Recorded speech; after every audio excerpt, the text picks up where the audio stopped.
ಸ್ನೇಹಿತರೆ, ಇವತ್ತಿನ ಈ ಒಂದು ವಿಡಿಯೋದಲ್ಲಿ ಯುಗ ಪುರುಷ, ಯುಗದ ಉತ್ಸಾಹರಾದಂತಹ ಮತ್ತು 12 ವರ್ಷಗಳ ಕಾಲ ತಪಸ್ಸನ್ನು ಕೈಗೊಂಡು ಎಲ್ಲರ ಮನಗೆದ್ದ, ಎಲ್ಲರ ಆರಾಧ್ಯ ದೈವ ಆಗಿರತಕ್ಕಂಥ ಸಕಲ ಸಂಕಷ್ಟಗಳಿಗೆ ಪರಿಹಾರಗಳನ್ನು ನೀಡುತ್ತಾ ಬಂದ ಹಿರಿಯ ಜೀವಿ ಮತ್ತು ಹುಬ್ಬಳ್ಳಿಯ ಸಿದ್ಧಾರೂಢ ಮಠದ ಸಿದ್ಧಾರೂಢ ಸ್ವಾಮೀಜಿಯವರ ಮಾರ್ಗದರ್ಶನದಲ್ಲಿ ತಮ್ಮ ಆಧ್ಯಾತ್ಮಿಕ ಸಹಿಷ್ಣುತೆಗಾಗಿ ಇವರು ತ್ಯಾಗಮಯವನ್ನು ಆರಿಸಿಕೊಂಡ ಉತ್ತರ ಕರ್ನಾಟಕಕ್ಕೆ ಮರಳುವ ಮೊದಲು ಮೈಸೂರು ಬಳಿಯ ಗುಹೆಯಲ್ಲಿ 12 ವರ್ಷಗಳ ಕಾಲ ಧ್ಯಾನಸ್ಥರಾಗಿದ್ದ ವಿರಕ್ತಿ ಮಠದಲ್ಲಿ ಸನ್ಯಾಸಿಯಾಗಿ ಸೇವೆ ಸಲ್ಲಿಸಿದ ಹಾನಗಲ್ಲಿನ ಗುರುಕುಮಾರೇಶ್ವರ ಸ್ವಾಮೀಜಿಯವರ ಬಗ್ಗೆ ಸಣ್ಣ ಕಿರು ಪರಿಚಯವೊಂದು ಈ ವಿಡಿಯೋದಲ್ಲಿ ತಿಳಿದುಕೊಳ್ಳೋಣ.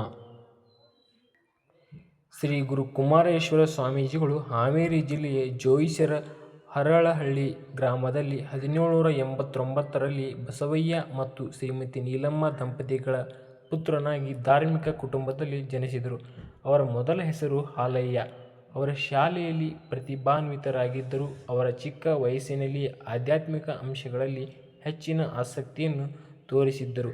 ಅವರು 7ನೇ ತರಗತಿಯಲ್ಲಿದ್ದಾಗ ಅವರ ಮನಸ್ಸು ಸಂಪೂರ್ಣವಾಗಿ ಆಧ್ಯಾತ್ಮಿಕತೆಯತ್ತ ತಿರುಗಿತ್ತು.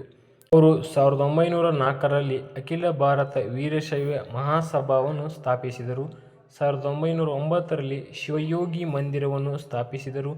ಅವರು ಇಂದಿಗೂ ಓಡಾಡುತ್ತಿರುವ ಹಸುಗಳನ್ನು ರಕ್ಷಿಸಲು ಮತ್ತು ಆಶ್ರಯಿಸಲು ಗೋಶಾಲೆಯೊಂದನ್ನು ಸ್ಥಾಪಿಸಿದರು. ಇದು ಪ್ರಾಣಿಗಳ ಮೇಲೆ ಅವರ ಪ್ರೀತಿಯನ್ನು ಸಂಕೇತಿಸುತ್ತದೆ. ಭಾರತದಲ್ಲಿ ಬ್ರಿಟಿಷ್ ಅವಧಿಯಲ್ಲಿ ಖಾದಿ ಧರಿಸುವ ಮೂಲಕ ಭಾರತೀಯರ ಖಾದಿಯನ್ನು ಆಯ್ಕೆ ಮಾಡಿಕೊಳ್ಳುವಂತೆ ಅವರು ಪ್ರೋತ್ಸಾಹಿಸಿದರು. ಅವರ ಎಲ್ಲ ಸನ್ಯಾಸಿಗಳಿಗೆ ತಮ್ಮ ಸಂಸ್ಥೆಯಲ್ಲಿ ಯೋಗವನ್ನು ಕಡ್ಡಾಯಗೊಳಿಸಿದರು. ಇದು ಆರೋಗ್ಯಕರ ಜೀವನದ ಬಗ್ಗೆ ಅವರ ಕಾಳಜಿಯನ್ನು ಸಂಕೇತಿಸುತ್ತದೆ. ಅವರ 150ನೇ ಜನ್ಮ ದಿನಾಚರಣೆಯ ಸಂದರ್ಭದಲ್ಲಿ ಭಾರತದ ಅಂಚೆ ಇಲಾಖೆಯು ಮೇ 19, 2017ರಂದು ಅವರ ಸ್ಮರಣಾರ್ಥ ಅಂಚೆ ಚೀಟಿಯನ್ನು ಬಿಡುಗಡೆ ಮಾಡಿತ್ತು.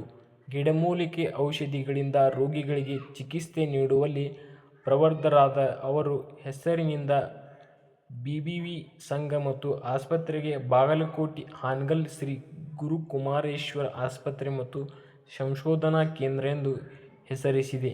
ಹೀಗೆ ಹಲವಾರು ಕಾರ್ಯಗಳನ್ನು ಮಾಡುತ್ತಾ ಬಂದ ಎಲ್ಲರಿಗೂ ಸ್ಫೂರ್ತಿದಾಯಕರಾಗಿದ್ದಾರೆ. 63 ವರ್ಷಗಳ ಕಾಲ ಹೀಗೆ ಅವರ ಜೀವನವನ್ನು ನಮಗೆ ನಿಮ್ಮೆಲ್ಲರಿಗೂ ಅರ್ಪಿಸುತ್ತಾ 1930ರಲ್ಲಿ ಲಿಂಗೈಕ್ಯರಾದರು. ಧನ್ಯವಾದಗಳು.